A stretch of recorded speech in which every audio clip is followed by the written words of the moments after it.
Baik, ada beberapa catatan penting yang ingin saya sampaikan dalam kesempatan ini sebagai penyambung lidah dari guru kita Syekh Ali Jabir. Beliau sangat menyayangkan ada statement yang berkembang bahwa pelaku penusukan adalah orang yang tidak waras atau orang gila. Mana mungkin saya orang yang awam saja bisa melihat, mana mungkin orang yang gila bisa memahami target secara tepat.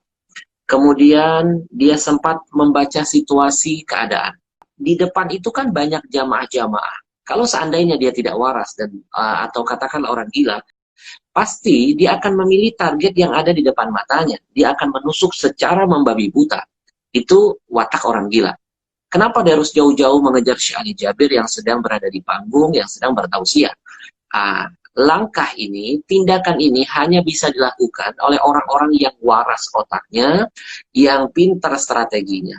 Dan ini pasti, seperti yang tadi Syekh bilang, ini pasti orang-orang terlatih. Maka saya menyimpulkan, pelaku penusukan, ini bukan orang yang tidak dikenal, tapi ini pasti orang suruhan. Maaf, saya baru dapat gambar. Teman-teman bisa lihat jelas?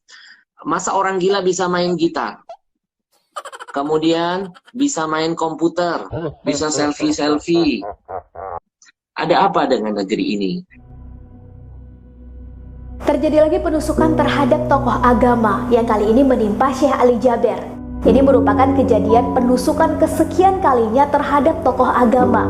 Yang uniknya, hasil identifikasi terhadap pelaku hampir selalu sama, yaitu orang gila. Namun ada yang aneh, ketika kejadian penusukan itu terjadi pada Pak Wiranto yang sebagai seorang pejabat negara, maka pelakunya langsung diidentifikasi sebagai seorang radikal. Publik pun banyak yang bertanya, kenapa hasil identifikasinya berbeda? Benarkah karena gila dan radikal? Apakah mereka gila dan radikal beneran? Ataukah justru memang ada yang menyutradarainya? Jadi keterangan yang diedarkan tentang kegilaan dianggap itu terlalu dibikin-bikin, terlalu sempurna untuk dipercaya. Too good to be true. Ya kan memang dari awal ada semacam persekusi terhadap ulama itu. Karena ada, bukan sekedar motif, ada surplus kebenaran di pihak penguasa untuk meyakinkan bahwa hanya kami yang Pancasila, yang lain adalah berbahaya itu. Nah, suasana itu masuk di dalam benak publik. Jadi kalau disebut ada orang gila, semua manusia itu punya potensi untuk jadi gila itu. Problemnya adalah upload nggak kegilaan itu.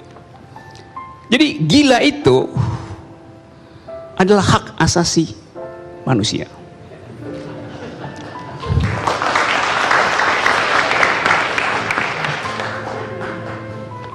Jadi kalau ada orang gila beroperasi, pasti ada orang yang lebih gila lagi yang mengendalikan orang gila itu.